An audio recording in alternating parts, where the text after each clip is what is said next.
ꯌꯥꯔꯕ ꯑꯩꯈꯣꯏꯅ ꯍꯧꯖꯤꯛ ꯂꯩꯖꯔꯤꯁꯦ ꯗꯥꯕꯣꯅꯤꯒꯤ ꯃꯆꯥꯅꯨꯄꯥ ꯀꯣ ꯑꯗꯨꯒ ꯃꯌꯥꯝꯅ ꯍꯦꯟꯅ ꯈꯪꯕꯤꯔꯝꯂꯒꯅꯤ ꯇꯥꯏꯉꯣ ꯀꯣ ꯑꯗꯣ ꯇꯥꯏꯉꯣ ꯍꯧꯖꯤꯛꯀꯤ ꯉꯁꯤ ꯎꯅ ꯐꯤꯂꯝꯁꯦ ꯅꯨꯡꯉꯥꯏꯗꯧ ꯃꯥꯟꯕ꯭ꯔꯥ ꯁꯤꯅꯦꯃꯥꯁꯤ ꯅꯨꯡꯉꯥꯏꯗꯧ ꯃꯥꯜꯂꯦ ꯑꯗꯣ ꯃꯤꯅꯁꯨ ꯑꯗꯨꯝ ꯐꯖꯩ ꯍꯥꯏꯔꯝꯃꯦ ꯑꯗꯨꯕꯨ ꯃꯤꯅ ꯁꯤꯅꯦꯃꯥꯁꯤ ꯌꯥꯝ ꯐꯖꯩꯌꯦꯅ ꯉꯁꯥꯏ ꯊꯣꯛꯂꯛꯄ ꯇꯥꯏꯉꯣ ꯁꯤꯅꯦꯃꯥ ꯌꯥꯝ ꯐꯖꯕꯅꯤ ꯌꯥꯝ ꯅꯨꯡꯉꯥꯏꯕꯅꯦ ꯅꯉꯣꯟꯗ ꯍꯥꯏꯔꯝꯃꯦ ꯅꯉꯣꯟꯗ ꯑꯗꯣ ꯀꯣꯏꯁꯟꯁꯦ ꯀꯩꯅꯣꯗ ꯑꯃꯨꯛ ꯍꯪꯒꯦ ꯗꯥꯕꯣꯅꯤ ꯃꯆꯥꯅꯨꯄꯥ ꯃꯤꯡ ꯀꯩ ꯀꯧꯒꯦ ꯑꯝꯇ ꯍꯥꯏꯔꯛꯑꯣ ꯕꯨꯡꯉꯣ ꯄ꯭ꯔꯗꯟ ꯀꯩ ꯍꯥꯏꯕ ꯄ꯭ꯔꯗꯟ ꯄ꯭ꯔꯗꯟ ꯑꯗꯣ ꯎꯅ ꯍꯥꯏꯔꯤꯕ ꯊꯤꯝꯁꯦ ꯑꯉꯥꯡ ꯑꯣꯏꯅ ꯇꯥꯏꯉꯣꯅ ꯍꯪꯉꯣ ꯍꯥꯏꯔꯛꯈ꯭ꯔꯦꯕꯀꯣ ꯅꯪꯉꯣꯟꯗ ꯑꯗꯣ ꯍꯥꯏꯐꯦꯠꯇꯪ ꯍꯥꯏꯔꯣꯅꯦ ꯅꯪꯒꯤ ꯋꯥꯈꯜꯗ ꯀꯩ ꯍꯥꯏꯗꯤ ꯎꯅ ꯍꯥꯏꯔꯤꯕ ꯇꯤꯝꯁꯦ ꯅꯨꯄꯥ ꯑꯅꯤ ꯂꯩꯕ ꯃꯕꯥꯅꯤꯁꯤꯅ ꯑꯃꯅꯗꯤ ꯅꯨꯄꯤꯁꯦ ꯄꯥꯝꯃꯕ ꯑꯗꯨꯒ ꯑꯃꯅ ꯀꯣꯏꯅꯔꯕ ꯃꯕꯥꯅꯤꯁꯦ ꯀꯣꯏꯅꯕ ꯀꯥꯟꯗ ꯑꯃꯗꯨꯅ ꯄꯥꯝꯕꯒꯤ ꯑꯃꯗꯨꯅ ꯄꯩꯁꯥ ꯄꯥꯏꯕꯅꯤꯅ ꯑꯃꯗꯨꯗ ꯂꯨꯍꯣꯡꯈ꯭ꯔꯦꯕ ꯑꯗꯨꯒ ꯃꯕꯥꯅꯤꯁꯦ ꯍꯥꯏꯗꯤ ꯑꯃꯗꯨꯒ ꯍꯥꯟꯅ ꯀꯩꯅꯣ ꯅꯨꯡꯁꯤꯅꯔ ꯂꯩꯔꯕꯅꯤꯅ ꯑꯃꯗꯨꯅ ꯀꯧꯕ ꯈꯣꯠꯄ ꯑꯗꯩꯗꯤ ꯌꯦꯡꯕ ꯈꯣꯠꯄ ꯉꯝꯖꯗꯕꯗꯣ ꯑꯗꯨꯒꯤ ꯊꯤꯝ ꯑꯣꯏꯗꯧ ꯋꯥꯔꯤꯁꯦ ꯕ꯭ꯔꯗꯔꯅ ꯂꯣꯏ ꯂꯤꯊꯣꯛꯔꯛꯑꯦ ꯋꯥꯔꯤꯁꯤ ꯃꯁꯥꯁꯤꯅ ꯈꯪꯉꯒ ꯂꯩꯔꯝꯃꯦꯕꯀꯣ ꯍꯦꯛꯇ ꯃꯥꯒꯤ ꯍꯥꯏꯕꯗꯤ ꯑꯉꯥꯡ ꯑꯣꯏꯔꯒꯁꯨ ꯃꯥꯅ ꯉꯥꯡꯊꯣꯔꯛꯀꯅꯤ ꯍꯥꯏꯕꯁꯦ ꯍꯥꯏꯗꯤ ꯊꯥꯖꯗꯕ ꯍꯥꯏꯇꯥꯔꯦ ꯑꯗꯨ ꯃꯥꯅ ꯑꯩꯈꯣꯏ ꯉꯥꯡꯉꯛꯄꯗ ꯑꯩꯉꯣꯟꯗꯅꯦ ꯍꯥꯏꯗꯤ ꯀꯩꯅꯣꯝꯃ ꯐꯥꯎꯈꯤꯗ ꯃꯥꯒꯤ ꯀꯣꯛꯁꯦ ꯌꯥꯝ ꯂꯩꯕ ꯍꯥꯏꯇꯥꯔꯦ ꯑꯉꯥꯡꯁꯦ ꯑꯗꯨꯅꯤ ꯋꯥꯔꯤꯁꯦ ꯗꯥꯕꯣꯅꯤ ꯃꯆꯥꯅꯨꯄꯥꯗꯒꯤ ꯑꯣꯏꯅ ꯂꯣꯏ ꯇꯥꯊꯣꯛꯈ꯭ꯔꯦꯀꯣ ꯑꯩꯈꯣꯏꯁꯦ ꯍꯧꯖꯤꯛꯁꯦ ꯊꯥꯒꯠꯆꯔꯤ ꯁꯤꯃꯥ ꯌꯦꯡꯗ꯭ꯔꯤꯀꯥꯟꯗ ꯊꯥꯒꯠꯆꯔꯤ ꯏꯕꯨꯡꯉꯣ ꯊꯥꯒꯠꯆꯔꯤ ꯃꯥꯏ ꯋꯥꯔꯤꯗꯣ ꯅꯠꯇꯦ ꯑꯩ ꯅꯣꯛꯃꯟꯗꯅ ꯁ꯭ꯋꯥꯏꯁꯦ ꯀꯩꯅꯣꯝ ꯇꯧꯔꯦ ꯍꯥꯏꯕ ꯑꯍꯥꯟꯕꯃꯛꯇꯗ ꯃꯤꯁꯣ ꯇꯤꯚꯤ ꯆꯦꯅꯦꯜ ꯌꯦꯡꯕꯤꯔꯤꯕ ꯄꯨꯝꯅꯃꯛꯄꯨ ꯙꯅꯃꯟꯖꯨꯔꯤ ꯈꯔꯤꯕꯝꯅ ꯇꯔꯥꯝ ꯅꯣꯛꯆꯔꯤ ꯉꯁꯤ MSFTSꯇ ꯑꯩꯈꯣꯏꯅ ꯂꯥꯛꯆꯔꯤꯕꯁꯤ ꯃꯅꯤꯄꯨꯔꯤ ꯐꯤल्म ꯑꯞꯗꯦꯠ ꯏꯄꯤꯁꯣꯠ 1 ꯍꯥꯏꯅ ꯃꯤꯡꯊꯣꯟꯖꯕ ꯏꯄꯤꯁꯣꯠ ꯑꯃꯈꯛꯇꯪ ꯑꯩꯈꯣꯏꯅ ꯃꯤꯁꯣ ꯇꯤꯚꯤꯒꯤ ꯃꯥꯏꯀꯩꯗꯒꯤ ꯄꯨꯊꯣꯛꯆꯔꯤ ꯑꯗꯨꯅ MSFTSꯇ ꯉꯁꯤ ꯀꯔꯝꯕ ꯐꯤल्म ꯀꯥꯞꯄꯤꯕꯒꯦ ꯍꯥꯏꯕꯗꯣ ꯑꯩꯈꯣꯏꯅ ꯌꯦꯡꯕ ꯂꯥꯛꯆꯕꯅꯤ ꯑꯗꯣ ꯀꯔꯤ ꯐꯤल्म ꯀꯥꯞꯄꯤꯕꯒꯦ ꯍꯥꯏꯕꯗꯣ ꯑꯩꯈꯣꯏꯅ ꯍꯧꯖꯤꯛ ꯈꯪꯃꯤꯟꯅꯔꯁꯦ ꯄꯨꯂꯞ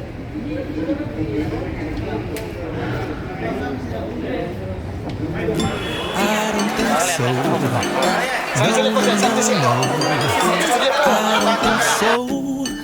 No. It's never, ever gonna happen. I don't think so. No. I don't think so. No. It's never, ever gonna happen. I don't think so. No. Maybe someday you'll have it your way. Maybe someday it'll all work out. Until then, don't. I know, definitely no. Probably never, ever gonna happen. Oh no. I don't think so. No. I don't think so. No. It's never, ever gonna happen. I don't think so. No. I don't think so.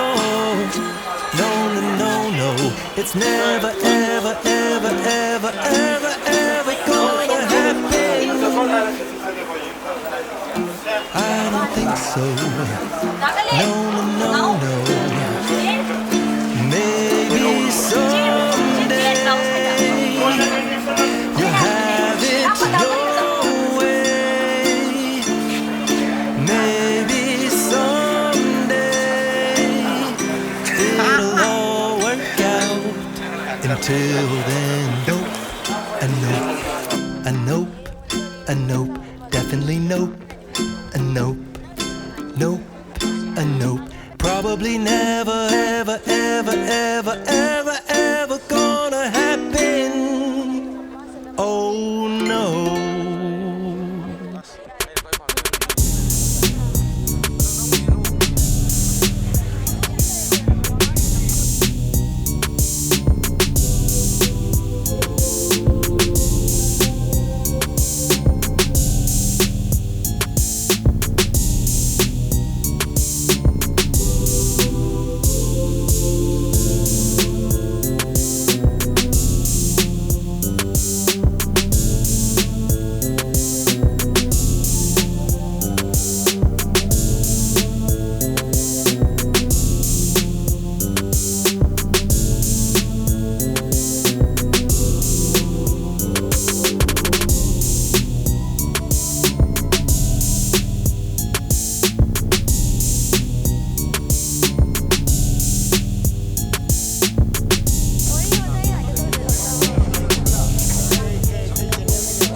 cinematography yamna phajai scenic beauty ukhrugi phajaba hainai na ukhrugi phajaba site mayam hui to egi so first debut riba joy film da ba maga yamna nai mani first oi dar ko my performance to dum phajanta we dabuni hoi di dum hadi like perfect actor man ni da ba so joy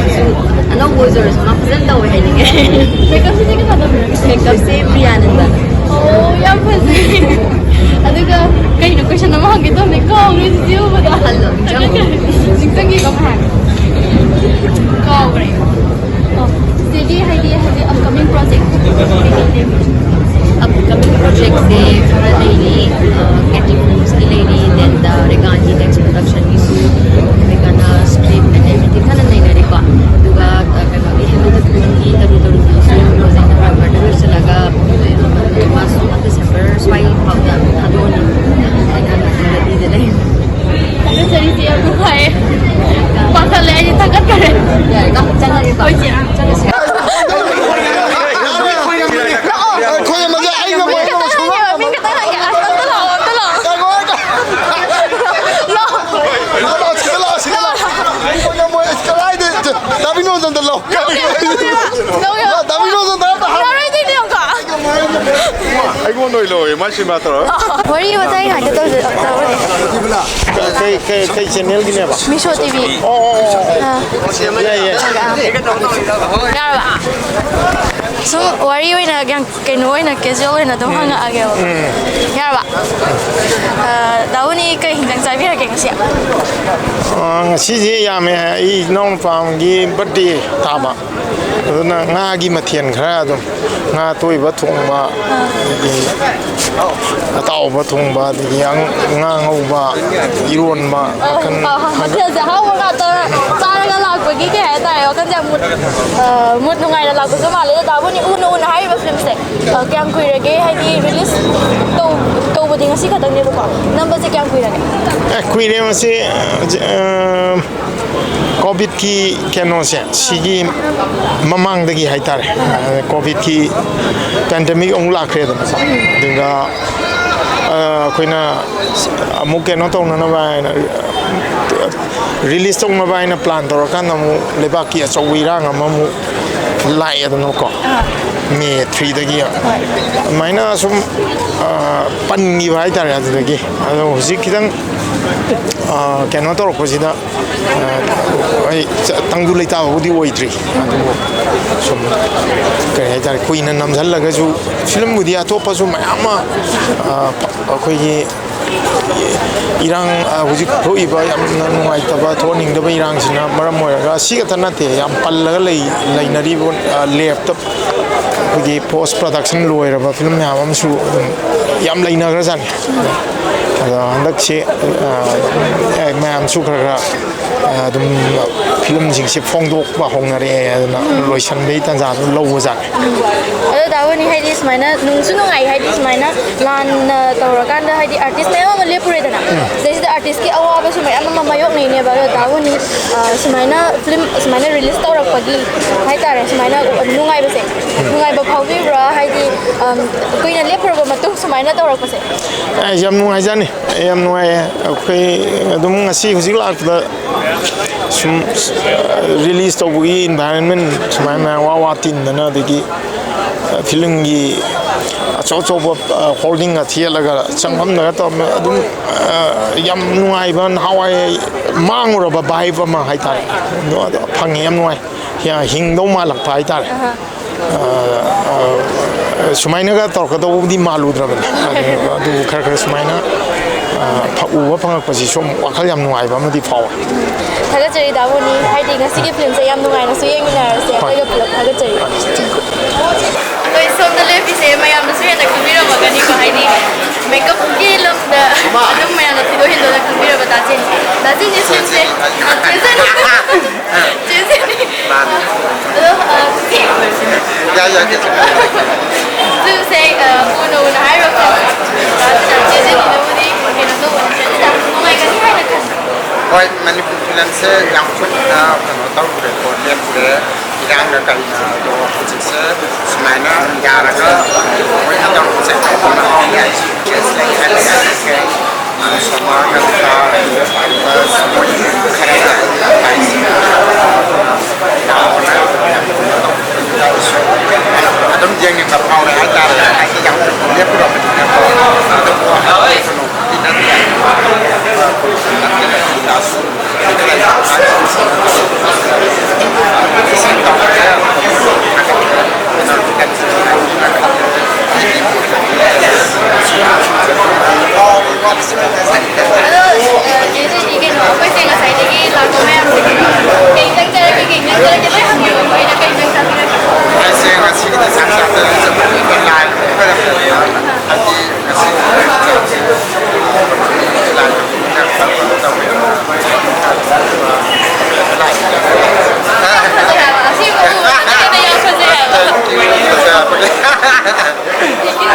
ꯃꯌꯥꯝꯁꯤ ꯕ꯭ꯌꯨꯇꯤꯗꯤ ꯐꯖꯕꯅꯤꯀꯣ ꯍꯥꯏꯔꯒ ꯑꯩꯈꯣꯏꯅ ꯍꯧꯖꯤꯛ ꯎꯖꯔꯤꯕꯁꯦ ꯎꯅꯒꯤ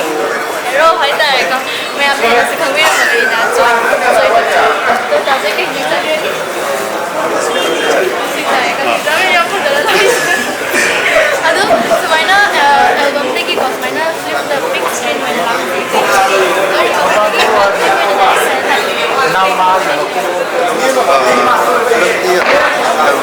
ꯇꯧꯔꯤꯁꯦ ꯑꯩꯈꯣꯏꯒꯤ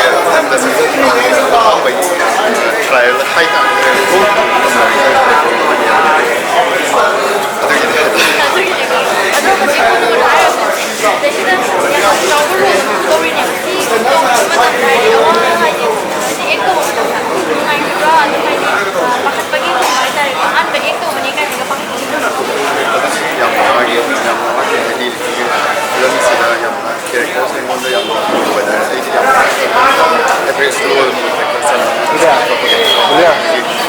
ꯂꯩꯔꯤꯕ ꯃꯌꯥꯝ ꯂꯩ ꯃꯣꯏ ꯃꯌꯥꯝꯅ ꯌꯥꯎꯔꯤꯕ ꯇꯤꯝ ꯌꯥꯝꯅ ꯁꯣꯝꯗꯒꯤ ꯀꯦꯔꯦꯛꯇꯔꯗꯨꯗꯤ ꯁꯨꯝ ꯁꯥꯟꯅꯕ ꯍꯥꯏꯇꯥꯔꯦ ꯆꯍꯤ ꯑꯃ ꯑꯅꯤ ꯃꯌꯥꯝꯁꯦ ꯁꯥꯟꯅꯕ ꯑꯗꯨꯒ ꯁꯨꯝ ꯑꯩꯈꯣꯏ ꯇꯧꯕ ꯁꯨꯝ ꯑꯔꯣꯏꯕ ꯄꯥꯛ ꯅꯝꯕꯗ ꯑꯩꯉꯣꯟꯗ ꯌꯥꯝ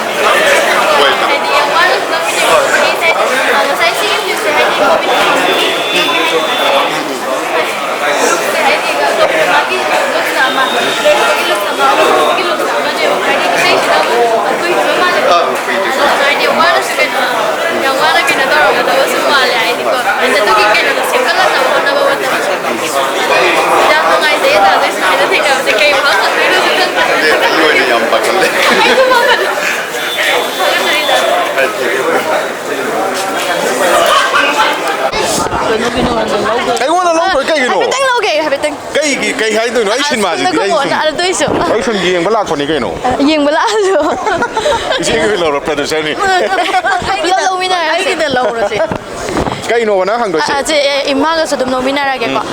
ꯑꯩꯒꯤꯗ ꯇꯧꯕ ꯀꯥꯟꯗ ꯂꯧꯔꯣ ꯑꯗꯨꯝ ꯂꯧꯁꯦ ꯉꯁꯤꯁꯨ ꯑꯗꯨꯝ ꯀꯣ ꯑꯇꯣꯞꯄ ꯀꯣꯏꯁꯟ ꯍꯪꯉꯛꯀꯦꯕꯀꯣ ꯀꯩ ꯍꯥꯏꯅꯅꯣ 오케이 ꯌꯥꯏ ꯗꯗꯥꯒꯤ ꯍꯟ ꯂꯧꯔꯒꯦꯀꯣ ꯑꯗ ꯃꯤꯡ ꯑꯝꯇꯪ ꯍꯥꯏꯕꯤꯔꯛꯑꯣ ꯑꯩ ꯃꯤꯡ ꯕꯤꯅꯣꯔꯟꯖꯟ ꯑꯣꯏꯅꯥꯝ ꯑꯗꯣ ꯉꯁꯤ ꯎꯅ ꯐꯤꯂꯝꯁꯦ ꯌꯦꯡꯕ ꯂꯥꯛꯏꯁꯦ ꯀꯩꯅꯣ ꯑꯣꯏꯅ ꯂꯥꯛꯄꯤꯔꯤꯔꯥ ꯆꯨꯝꯅ ꯌꯦꯡꯕꯣꯏ ꯂꯥꯛꯄꯤꯔꯥ ꯅꯠꯇ꯭ꯔꯒ ꯁꯤꯒꯤ ꯎꯅ ꯍꯥꯏꯔꯣ ꯐꯤल्मꯁꯤꯗ ꯑꯩ ꯌꯥꯎꯕꯗꯤ ꯅꯠꯇꯦ ꯕꯠ ꯑꯩꯈꯣꯏ ꯇꯤꯝꯁꯤꯗꯤ ꯑꯩꯈꯣꯏ ꯑꯗꯨꯝ ꯄꯨꯟꯕ ꯁꯤꯅꯦꯃꯥꯗꯀꯣ ꯑꯩꯒꯤ ꯄ꯭ꯔꯣꯖꯦꯛꯁꯤꯡꯗꯁꯨ ꯑꯗꯨꯝ ꯄꯨꯟꯕ ꯑꯗꯨꯒ ꯐꯤल्मꯁꯦ ꯑꯩꯈꯣꯏꯒꯤ ꯁ꯭ꯄꯦꯁꯤꯌꯦꯜꯂꯤ ꯑꯩꯈꯣꯏꯒꯤ ꯗꯥꯏꯔꯦꯛꯇꯔꯁꯤꯁꯨ ꯑꯩꯒ ꯍꯥꯟꯅ ꯑꯗꯨꯝ ꯄꯨꯟꯕ ꯑꯣꯏ ꯔꯦꯒꯥꯟꯁꯨ ꯀꯣ ꯁꯤꯅꯦꯃꯥꯇꯣꯒ꯭ꯔꯥꯐꯔꯁꯨ ꯑꯩꯒ ꯑꯗꯨꯝ ꯄꯨꯟꯕ ꯑꯣꯏ ꯏꯗꯤꯇꯔꯁꯤꯁꯨ ꯑꯗꯨꯒ ꯁ꯭ꯄꯦꯁꯤꯌꯦꯜꯂꯤ ꯖꯣꯏꯒꯤ ꯑꯍꯥꯟꯕ ꯑꯩꯈꯣꯏ ꯕꯤꯛ ꯁ꯭ꯀ꯭ꯔꯤꯟꯗ ꯑꯃꯈꯛ ꯎꯅꯤꯡꯕꯒꯤ ꯍꯥꯏꯇꯥꯔꯦꯀꯣ ꯃꯥꯒꯤ ꯉꯁꯥꯏꯒꯤ ꯖꯣꯏꯁꯦ ꯑꯩꯒꯤ ꯏꯁꯩꯁꯤꯡꯗ ꯃ꯭ꯌꯨꯖꯤꯛ ꯚꯤꯗꯤꯑꯣ ꯀꯩꯀꯩ ꯃꯌꯥꯝ ꯇꯧꯈ꯭ꯔꯦꯀꯣ ꯃꯥꯒ ꯑꯩꯒꯁꯦ ꯑꯗꯨꯒ ꯍꯧꯖꯤꯛꯁꯤꯅ ꯑꯃꯨꯛ ꯕꯤꯛ ꯁ꯭ꯀ꯭ꯔꯤꯟꯗ ꯃꯥꯒꯤ ꯐꯥꯔꯁ ꯇꯥꯏꯝ ꯑꯣꯏꯅ ꯁꯨꯃꯥꯏꯅ ꯑꯩꯈꯣꯏꯅ ꯎꯗꯣꯏꯁꯦ ꯁ꯭ꯄꯦꯁꯤꯌꯦꯜꯂꯤ ꯁꯤꯒꯤꯅꯦ ꯑꯩꯅ ꯂꯥꯛꯏꯁꯦ ꯗꯗꯥꯒꯤꯀꯣ ꯍꯥꯏꯗꯤ ꯄ꯭ꯔꯣꯖꯦꯛꯁꯦ ꯀꯔꯝꯕ ꯄ꯭ꯔꯣꯖꯦꯛ ꯂꯥꯛꯀꯗꯕ ꯂꯩꯕꯒꯦ ꯑꯗꯨꯒ ꯍꯥꯟꯅꯒꯤ ꯄ꯭ꯔꯣꯖꯦꯛꯁꯤꯅ ꯀꯔꯝꯕꯅ ꯍꯥꯏꯐꯦꯠꯇꯪ ꯍꯥꯏꯕꯤꯌꯨ ꯑꯩ ꯃꯃꯥꯡꯗ ꯁꯤꯅꯦꯃꯥ ꯈꯔ ꯑꯗꯨꯝ ꯇꯧꯈ꯭ꯔꯦ ꯑꯩ ꯏꯆꯦꯁꯦ ꯑꯩꯈꯣꯏ ꯄꯥꯕꯨꯡꯒꯤ ꯑꯗꯨꯒꯤ ꯄ꯭ꯔꯗ꯭ꯌꯨꯁꯔꯅꯤꯀꯣ ꯑꯗꯣ ꯑꯩꯈꯣꯏ ꯑꯗꯨꯝ ꯇꯧꯃꯤꯟꯅꯈꯤꯕꯅꯦ ꯑꯗꯒꯤꯗꯤ ꯃꯃꯥꯡꯗ ꯑꯩ ꯍꯧꯖꯤꯛ ꯑꯩꯒꯤ ꯔꯤꯂꯤꯁ ꯇꯧꯗꯣꯏꯒꯤ ꯑꯗꯨꯝ ꯔꯦꯗꯤꯗ ꯂꯩꯕ ꯁꯤꯅꯦꯃꯥꯁꯤꯅ ꯂꯪꯗꯥꯏ ꯑꯃꯅꯀꯣ ꯂꯪꯗꯥꯏ ꯑꯃꯅ ꯐꯤल्म ꯑꯃꯈꯛ ꯂꯩꯔꯤ ꯑꯗꯨꯒ ꯏꯆꯦꯒꯤꯁꯨ ꯁꯤꯅꯦꯃꯥ ꯑꯃ ꯔꯤꯂꯤꯁ ꯇꯧꯗꯣꯔꯤ ꯃꯊꯪ ꯊꯥꯗ ꯑꯗꯨꯒ ꯑꯞꯀꯃꯤꯡꯗ ꯑꯩꯈꯣꯏꯒꯤ ꯂꯥꯏꯟ ꯇꯧꯔꯀꯥꯟꯗ ꯄꯥꯏꯞꯂꯥꯏꯟꯗ ꯂꯩꯕ ꯄ꯭ꯔꯣꯖꯦꯛ ꯑꯅꯤ ꯑꯍꯨꯝ ꯑꯃꯒ ꯂꯩꯔꯤ ꯅꯦꯛꯁ ꯏꯌꯔꯒꯤ ꯍꯥꯏꯇꯥꯔꯦ ꯅꯦꯛꯁ ꯏꯌꯔꯒꯤ ꯀꯩ ꯏꯟꯖꯥꯡ ꯆꯥꯕꯤꯔꯛꯀꯦ ꯑꯩ ꯆꯤꯀꯟ ꯆꯥꯔꯦ ꯆꯤꯀꯟ ꯆꯥꯔꯦ ꯑꯗꯣ ꯐꯨꯔꯤꯠꯁꯦ ꯌꯥꯝ ꯀꯂꯔꯐꯨꯜ ꯑꯣꯏ ꯍꯥꯏꯕ ꯑꯩ ꯉꯁꯤꯒꯤ ꯃꯥꯒꯤ ꯀꯩꯅꯣ ꯔꯤꯂꯤꯁꯁꯦ ꯁ꯭ꯄꯦꯁꯤꯌꯦꯜꯂꯤ ꯖꯣꯏꯒꯤ ꯄ꯭ꯔꯤꯃꯤꯌꯔꯁꯤꯒꯤꯗꯃꯛꯇ ꯑꯩ ꯊꯑꯣꯏꯅ ꯁꯦꯂꯦꯛ ꯇꯧꯔꯀꯥꯟꯗ ꯂꯥꯛꯄꯅꯦ ꯊꯥꯒꯠꯆꯔꯤ ꯏꯕꯨꯡ ꯉꯥꯏꯍꯥꯛꯇꯪ ꯀꯥꯏꯊꯣꯛꯄꯤꯔꯀꯥꯟꯗ ꯑꯩꯈꯣꯏ ꯃꯤꯁꯣ ꯇꯤꯚꯤꯒ ꯋꯥꯔꯤ ꯁꯥꯟꯅꯕꯤꯕꯒꯤ ꯊꯦꯡꯛ ꯌꯨ ꯁꯣ ꯃꯆ 이마가 온 와리 샤나스 이마 밍 하이비로 ꯑꯩ ꯕꯤꯒ꯭ꯌꯥꯅꯤ ꯍꯤꯗꯪꯃꯌꯨꯝ ꯑꯗꯣ ꯏꯃꯥꯒꯤ ꯄ꯭ꯔꯣꯖꯦꯛ ꯍꯥꯏꯗꯤ ꯍꯥꯟꯅꯒꯤꯁꯨ ꯂꯩꯈ꯭ꯔꯦ ꯍꯥꯏꯅ ꯇꯥꯏ ꯑꯗꯣ ꯍꯧꯖꯤꯛ ꯑꯞꯀꯃꯤꯡ ꯄ꯭ꯔꯣꯖꯦꯛ ꯀꯨꯝꯕ ꯂꯩꯕ꯭ꯔꯥ ꯑꯩ ꯍꯧꯖꯤꯛ ꯃꯉꯥꯟ ꯁꯅꯥ ꯍꯥꯏꯅ ꯑꯃ ꯔꯤꯂꯤꯁ ꯇꯧꯒꯦꯅ ꯂꯩꯔꯤ ꯅꯕꯦꯝꯕꯔ ꯗꯤꯁꯦꯝꯕꯔ ꯑꯅꯤꯁꯤ ꯃꯅꯨꯡꯗ ꯑꯃ ꯁꯣꯏꯗꯅ ꯇꯧꯔꯅꯤ ꯃꯉꯥꯟ ꯁꯅꯥꯁꯦ ꯑꯗꯣ ꯍꯦꯔꯣꯏꯟꯗꯤ ꯀꯅꯥ ꯍꯦꯔꯣꯏꯟꯁꯤ ꯑꯩ ꯃꯦꯟ ꯔꯣꯜꯗꯤ ꯇꯁꯦꯡꯅ ꯍꯥꯏꯕꯗ ꯕꯤꯂꯥ ꯑꯣꯏꯀꯣ ꯕꯤꯂꯥ ꯑꯗꯨꯒ ꯄꯤꯌꯣꯅꯦ ꯑꯗꯒꯤꯗꯤ ꯗꯨꯡꯒꯥꯅꯦ ꯃꯣꯏ ꯑꯗꯨꯃꯥꯏꯅ ꯀꯩꯅꯣ ꯇꯧꯋꯤ ꯑꯗꯣ ꯑꯍꯟꯁꯤꯡ ꯇꯥꯃꯣꯖꯣꯏ ꯕꯤꯗ꯭ꯌꯥ ꯍꯣꯏ ꯏꯙꯧ ꯍꯣꯏ ꯃꯣꯙꯨꯕꯂꯥ ꯔꯤꯅꯥ ꯃꯣꯏ ꯁꯨꯃꯥꯏꯅ ꯀꯩꯅꯣ ꯇꯧꯕꯅꯤ ꯌꯥꯝ ꯅꯨꯡꯉꯥꯏꯗꯧ ꯃꯥꯜꯂꯦ ꯌꯦꯡꯅꯤꯡꯕꯅ ꯈꯪꯉꯒꯗ꯭ꯔꯦ ꯃꯥꯅꯦ ꯏꯁꯩꯗꯤ ꯊꯥꯗꯣꯛꯈ꯭ꯔꯕꯅꯤ ꯀꯩ ꯀꯔꯝꯕ ꯅꯨꯄꯥ ꯊꯣꯛꯇꯅ ꯇꯧꯒꯨꯝ ꯇꯧꯕ ꯄꯤꯌꯣꯒ ꯕꯤꯂꯥꯒ ꯇꯧꯕ ꯑꯃ ꯍꯣꯏ ꯅꯪ ꯏꯁꯩꯗꯤ ꯊꯥꯗꯣꯛꯈ꯭ꯔꯕꯅꯤ ꯊꯥꯒꯠꯆꯔꯤ ꯏꯃꯥ ꯉꯥꯏꯍꯥꯛꯇꯪ ꯀꯥꯏꯊꯣꯛꯄꯤꯔꯀꯥꯟꯗ ꯑꯩꯈꯣꯏꯒ ꯋꯥꯔꯤ ꯁꯥꯟꯅꯕꯤꯕꯒꯤ ꯊꯦꯡꯛ ꯌꯨ ꯌꯥꯝ ꯅꯨꯡꯉꯥꯏꯖꯩ ꯑꯩꯒꯤꯗꯁꯨ ꯂꯥꯛꯄꯤꯌꯣ ꯂꯥꯛꯀꯦ ꯂꯥꯛꯇꯣꯏꯅꯤ ꯎꯅ ꯍꯥꯏꯔꯤꯕ ꯐꯤꯂꯝ ꯄ꯭ꯔꯤꯃꯤꯌꯔ ꯁꯣꯁꯗ ꯄꯥꯕꯨꯡ ꯖꯣꯏꯕꯤꯗ꯭ꯌꯥꯁꯨ ꯊꯦꯡꯅꯔꯦ ꯑꯩꯈꯣꯏꯁꯦ ꯉꯁꯤ ꯑꯗꯣ ꯄꯥꯕꯨꯡ ꯀꯩ ꯍꯤꯟꯖꯥꯡ ꯆꯥꯕꯤꯔꯒꯦ ꯁꯦꯟꯖꯥꯡꯗꯤ ꯌꯥꯝ ꯍꯥꯎꯕꯅꯤ ꯉꯁꯤ ꯎꯁꯣꯞꯅꯤꯅꯦ ꯃꯊꯦꯜ ꯈꯤꯇ ꯍꯥꯏꯕꯤꯔꯝꯃꯣ ꯃꯩꯇꯩꯒꯤ ꯎꯁꯣꯞ ꯍꯥꯏꯕ ꯇꯥꯔꯦ ꯍꯋꯥꯏ ꯊꯣꯡꯕꯗꯒꯤꯅ ꯚꯤꯖꯤꯇꯦꯕꯜ ꯃꯌꯥꯝ ꯑꯃ ꯉꯥꯗꯤ ꯌꯥꯎꯗ꯭ꯔꯦ ꯌꯥꯝ ꯍꯥꯎꯕꯅꯤ ꯃꯩꯇꯩꯒꯤ ꯃꯦꯔꯥꯃꯦꯁꯅꯤ ꯅꯤꯔꯥꯃꯦꯁ ꯍꯥꯏꯕ ꯃꯦꯔꯥꯃꯦꯁ ꯅꯠꯇꯦ ꯅꯤꯔꯥꯃꯦꯁ ꯍꯥꯏꯒꯗꯕ ꯑꯦꯟ ꯑꯣꯏꯒꯗꯕ ꯑꯗꯣ ꯄꯥꯕꯨꯡ ꯀꯩꯅꯣꯒꯤ ꯄꯥꯕꯨꯡꯒꯤ ꯄ꯭ꯔꯣꯖꯦꯛ ꯍꯥꯏꯇꯥꯔꯦꯀꯣ ꯂꯥꯡꯒꯣꯏ ꯑꯃꯗꯤ ꯇꯥꯖꯩ ꯑꯩꯈꯣꯏꯅ ꯍꯌꯦꯡ ꯗꯦꯠ 2ꯁꯤꯗ ꯄ꯭ꯔꯤꯃꯤꯌꯔ ꯇꯧꯖꯒꯅꯤ ꯍꯥꯏꯅ ꯑꯗꯨ ꯂꯥꯡꯒꯣꯏ ꯅꯠꯇꯕ ꯑꯇꯣꯞꯄ ꯄ꯭ꯔꯣꯖꯦꯛ ꯂꯩꯔꯤꯕ꯭ꯔꯥ ꯄꯥꯕꯨꯡ ꯍꯧꯖꯤꯛ ꯐꯤꯂꯝ 5-6 ꯂꯩꯔꯤ ꯄ꯭ꯔꯣꯖꯦꯛ ꯂꯣꯏꯗ꯭ꯔꯤꯕ ꯍꯥꯏꯕ ꯇꯥꯔꯦ ꯍꯧꯖꯤꯛ ꯑꯩꯈꯣꯏꯒꯤ ꯑꯩꯒꯤꯁꯨ ꯅꯠꯇꯕ ꯅꯪꯒꯤꯁꯨ ꯑꯣꯏꯗꯕ ꯍꯥꯏꯕ ꯌꯥꯝ ꯅꯨꯡꯉꯥꯏꯕ ꯑꯩꯈꯣꯏꯒꯤ ꯋꯥꯔꯤ ꯌꯥꯝ ꯅꯨꯡꯁꯤꯕ ꯍꯥꯏꯇꯥꯔꯦ ꯑꯩꯈꯣꯏ ꯌꯥꯎꯔꯒ ꯑꯃꯒꯤ ꯅꯨꯡꯉꯥꯏꯕ ꯅꯠꯇꯕ ꯑꯩ ꯌꯥꯎꯔꯁꯨ ꯑꯩꯗꯤ ꯅꯨꯡꯉꯥꯏꯇꯦ ꯑꯗꯨꯝ ꯍꯥꯏ ꯐꯖꯗꯦ ꯑꯗꯨꯝ ꯍꯥꯏ ꯑꯗꯨ ꯂꯩꯔꯦ ꯑꯗꯒꯤ ꯁꯝ ꯐꯤꯂꯝ ꯈꯔ ꯇꯧꯔꯤꯌꯦ ꯑꯩꯒꯤꯁꯨ ꯅꯠꯇꯕ ꯅꯪꯒꯤꯁꯨ ꯑꯣꯏꯗꯕ ꯍꯥꯏꯕ ꯃꯥꯜꯂꯦ ꯃꯃꯤꯡꯁꯤꯗ ꯇꯥꯕꯗ ꯌꯥꯝ ꯅꯨꯡꯉꯥꯏꯕ ꯑꯃꯨꯛꯇ ꯊꯦꯡꯅꯗ꯭ꯔꯤꯕ ꯃꯃꯤꯡ ꯑꯃꯈꯛ ꯑꯣꯏꯌꯦ ꯁꯤ ꯐꯤꯂꯝꯁꯦ ꯑꯩꯈꯣꯏ ꯁꯦꯅꯤꯌꯔ ꯖꯨꯅꯤꯌꯔ ꯄꯨꯟꯁꯤꯜꯂꯒ ꯁꯦꯝꯕꯅꯤ ꯑꯗ ꯌꯥꯝ ꯅꯨꯡꯉꯥꯏꯇ꯭ꯔꯤꯗꯤ ꯍꯧꯖꯤꯛ ꯃꯅꯤꯄꯨꯔꯒꯤ ꯁꯤꯆꯨꯋꯦꯁꯟꯁꯤꯗ ꯑꯅꯧꯕ ꯍꯧꯖꯤꯛ ꯈꯤꯇꯪ ꯂꯥꯟ ꯅꯦꯝꯕꯗꯤ ꯅꯠꯇꯦꯀꯣ ꯅꯣꯡꯃꯩ ꯀꯥꯞꯅꯗ꯭ꯔꯒ ꯂꯥꯟ ꯅꯦꯝꯃꯦ ꯍꯥꯏꯕꯗꯤ ꯌꯥꯔꯣꯏ ꯑꯩꯈꯣꯏꯒꯤ ꯀꯟꯁꯦꯞꯇ ꯂꯥꯟ ꯅꯦꯝꯗꯦ ꯑꯩꯈꯣꯏ ꯀꯩꯝꯇ ꯃꯨꯚꯃꯦꯟ ꯀꯩꯝꯇ ꯌꯥꯅꯗ꯭ꯔꯤ ꯑꯗꯨꯕꯨ ꯈꯔ ꯇꯧꯔꯛꯏꯁꯦ ꯃꯁꯤ ꯃꯌꯥꯝꯅ ꯁꯄꯣꯔꯠ ꯇꯧꯍꯟꯖꯅꯤꯡꯉꯤ ꯃꯔꯝꯗꯤ ꯍꯥꯏꯔꯤꯕ ꯁꯤꯆꯨꯋꯦꯁꯟꯁꯤꯅ ꯃꯔꯝ ꯑꯣꯏꯗꯨꯅ ꯃꯅꯤꯄꯨꯔꯒꯤ ꯁꯨꯃꯥꯡ ꯂꯤꯂꯥ ꯃꯅꯤꯄꯨꯔꯒꯤ ꯐꯤꯂꯝ ꯃꯅꯤꯄꯨꯔꯒꯤ ꯏꯁꯩ ꯁꯛꯄꯁꯤꯡ ꯂꯣꯏꯅꯃꯛ ꯆꯨꯞꯆꯥꯞ ꯂꯩꯔꯦ ꯑꯗꯨꯅ ꯍꯟꯗꯛꯇ ꯅꯦꯁꯅꯦꯜ ꯐꯤꯂꯝ ꯃꯅꯤꯄꯨꯔꯒꯤ ꯑꯝꯇ ꯌꯥꯎꯔꯛꯇ꯭ꯔꯦ ꯁꯨꯃꯥꯏꯅ ꯇꯧꯗꯅ ꯃꯌꯥꯝꯅꯁꯨ ꯃꯁꯤ ꯅꯣꯠ ꯑꯣꯡꯂꯤ ꯏꯟꯇꯔꯇꯦꯟꯃꯦꯟ ꯅꯠꯇꯦ ꯃꯁꯤ ꯌꯥꯝ ꯀꯟꯕ ꯃꯦꯗꯤꯌꯝ ꯑꯃꯅꯤ ꯐꯤꯂꯝ ꯍꯥꯏꯕ ꯁꯨꯃꯥꯡ ꯂꯤꯂꯥ ꯍꯥꯏꯕ ꯊꯤꯌꯦꯇꯔ ꯍꯥꯏꯕꯁꯤ ꯃꯁꯤꯒꯤ ꯊ꯭ꯔꯨꯗꯒꯤ ꯃꯁꯤꯗ ꯐꯠꯇꯕ ꯏꯃꯦꯖ ꯑꯃ ꯑꯣꯏꯔꯦ ꯃꯇꯧ ꯇꯝꯃꯤ ꯑꯐꯕ ꯑꯃ ꯑꯣꯏꯔꯦ ꯃꯇꯧ ꯇꯝꯃꯤ ꯑꯩꯈꯣꯏꯅ ꯑꯉꯥꯡ ꯑꯣꯏꯔꯤꯉꯩꯗ ꯌꯦꯡꯕ ꯁꯤꯅꯦꯃꯥꯁꯤꯡꯗ ꯃꯇꯝꯗꯨꯒꯤ ꯄ꯭ꯔꯣꯇꯥꯒꯣꯅꯤꯁ ꯀꯨꯝꯃꯤꯕ ꯍꯦꯔꯣ ꯍꯥꯏꯒꯗ꯭ꯔꯥ ꯄ꯭ꯔꯣꯇꯥꯒꯣꯅꯤꯁ ꯃꯣꯏꯅ ꯁꯦꯠꯄ ꯐꯤꯔꯣꯜ ꯃꯣꯏꯒꯤ ꯍꯤꯌꯔ ꯁ꯭ꯇꯥꯏꯜ ꯃꯁꯤ ꯂꯧꯅꯕ ꯉꯥꯛꯇꯅꯤ ꯑꯗꯨꯅ ꯐꯤꯂꯝ ꯑꯁꯤ ꯌꯣꯛꯈꯠꯄꯤꯒꯗꯕꯅꯤ ꯑꯩꯈꯣꯏꯒꯤ ꯈꯨꯟꯅꯥꯏꯁꯤꯗ ꯂꯩꯔꯤꯕ ꯃꯤꯄꯨꯝ ꯈꯨꯗꯤꯡꯃꯛꯅ ꯐꯤꯂꯝꯁꯦ ꯀꯕꯣꯛ ꯇꯧꯅ ꯎꯕꯤꯗꯕ ꯐꯤꯂꯝꯁꯦ ꯌꯥꯝ ꯀꯟꯕ ꯃꯄꯥꯡꯒꯜ ꯌꯥꯝ ꯀꯟꯕ ꯃꯤꯗꯤꯌꯝ ꯑꯃꯅꯦꯕ ꯃꯁꯤꯒꯤ ꯊ꯭ꯔꯨꯗꯒꯤ ꯑꯩꯈꯣꯏ ꯂꯥꯟ ꯇꯧꯕ ꯌꯥꯏ ꯃꯁꯤꯒꯤ ꯊ꯭ꯔꯨꯗꯒꯤ ꯂꯩꯕꯥꯛ ꯁꯦꯝꯕ ꯌꯥꯏ ꯈꯨꯗꯝ ꯑꯣꯏꯅ ꯍꯥꯏꯖꯔꯕꯗ ꯏꯟꯗꯤꯌꯥ ꯏꯟꯗꯤꯄꯦꯟꯗꯦꯟꯁ ꯐꯪꯕ ꯃꯇꯝꯗ ꯃꯗꯨ ꯐꯪꯅꯕ ꯍꯣꯠꯅꯕꯗ ꯅꯣꯡꯃꯩ ꯈꯛꯇꯅ ꯌꯥꯈꯤꯗꯦ ꯑꯟꯗꯣꯂꯣꯟ ꯈꯛꯇꯅ ꯌꯥꯈꯤꯗꯦ ꯇꯣꯉꯥꯟꯕ ꯔꯕꯤꯟꯗ꯭ꯔꯅꯥꯊ ꯇꯦꯒꯣꯔꯒꯤ ꯕꯪꯀꯤꯝ ꯆꯟꯗ꯭ꯔꯒꯤ ꯐꯖꯕ ꯁꯩꯔꯦꯡ ꯃꯣꯏꯅ ꯏꯕꯤꯔꯝꯕ ꯃꯗꯨꯒꯤ ꯁꯩꯔꯦꯡꯗꯨ ꯄꯥꯔꯨꯕꯗ ꯂꯩꯕꯥꯛ ꯀꯟꯅꯤꯡꯉꯛꯄ ꯁꯨꯃꯥꯏꯅ ꯇꯧꯔꯁꯨ ꯌꯥꯕꯣꯔꯦ ꯐꯤꯂꯝꯁꯦ ꯑꯩꯅ ꯍꯧꯖꯤꯛ ꯑꯩ ꯁꯖꯦꯁꯟꯗꯗꯤ ꯂꯩꯔꯥꯡ ꯈꯣꯏꯃꯨꯒꯤ ꯐꯤꯂꯝ ꯄꯥꯝꯗꯦ ꯍꯧꯖꯤꯛꯀꯤ ꯃꯇꯝꯁꯤꯗꯗꯤ ꯑꯩꯈꯣꯏꯅ ꯂꯩꯔꯥꯡ ꯈꯣꯏꯃꯨꯒꯤ ꯁꯥꯕꯤ ꯁꯥꯅꯨꯒꯤ ꯑꯗꯨꯒꯤ ꯃꯇꯝ ꯅꯠꯇꯦ ꯐꯤꯂꯝꯁꯤꯃ ꯌꯦꯡꯕ ꯃꯇꯝꯗ ꯑꯩꯈꯣꯏꯅ ꯀꯩꯗꯧꯕ ꯌꯥꯏ ꯐꯤꯂꯝꯁꯤ ꯌꯦꯡꯉꯨꯕꯗꯒꯤ ꯆꯨꯝꯃꯤꯅꯦ ꯃꯃꯥꯏ ꯆꯨꯝꯕꯤꯕ ꯍꯥꯏꯇꯥꯔꯦ ꯍꯧꯖꯤꯛ ꯇꯧꯔꯤꯁꯤ ꯀꯩꯅꯣ ꯍꯧꯖꯤꯛ ꯑꯩꯈꯣꯏꯗ ꯅꯨꯡꯉꯥꯏꯅꯗ꯭ꯔꯤꯕꯁꯤ ꯀꯩꯅꯣ ꯍꯥꯟꯅ ꯂꯩꯃꯤꯟꯅꯔꯝꯕ ꯐꯨꯔꯨꯞ ꯃꯁꯦꯟ ꯅꯨꯡꯁꯤꯅꯗ꯭ꯔꯤꯕꯁꯤ ꯀꯩꯅೋ ꯀꯅꯥꯅ ꯁꯤꯡꯆꯦꯞ ꯊꯥꯖꯤꯜꯂꯛꯏꯅꯣ ꯍꯧꯔꯛꯏꯁꯤ ꯀꯗꯥꯏꯗꯒꯤꯅꯣ ꯃꯁꯤ ꯑꯃꯈꯛ ꯊꯤꯔꯒ ꯑꯩꯁꯤ ꯐꯤꯂꯝꯗꯒꯤꯗꯤ ꯈꯤꯇꯪ ꯊꯩꯈ꯭ꯔꯦꯀꯣ ꯑꯗꯨꯅ ꯃꯁꯤ ꯇꯧꯔꯦꯔꯒ ꯑꯩꯈꯣꯏ ꯐꯤꯂꯝꯁꯦ ꯃꯌꯥꯝ ꯆꯪꯅ ꯌꯣꯛꯈꯠꯄꯤꯔꯒ ꯑꯩꯈꯣꯏ ꯍꯧꯖꯤꯛ ꯆꯥꯏꯕ ꯃꯩꯁꯦ ꯃꯨꯊꯠꯄꯗ ꯐꯤꯂꯝꯁꯤꯁꯨ ꯑꯦꯖ ꯑꯦ ꯃꯦꯗꯤꯌꯝ ꯑꯣꯏꯅ ꯁꯤꯖꯤꯟꯅꯕꯤꯌꯨꯅ ꯑꯩꯅ ꯃꯌꯥꯝꯗ ꯔꯤꯀ꯭ꯋꯦꯁ ꯇꯧꯖꯅꯤꯡꯉꯤ ꯑꯗꯨꯒ ꯂꯣꯏꯅꯅ ꯃꯌꯥꯝꯁꯤ ꯐꯖꯕ ꯐꯤꯂꯝꯐꯖꯕ ꯋꯥꯔꯤ ꯄꯨꯊꯣꯛꯄꯤꯔꯛꯑꯣ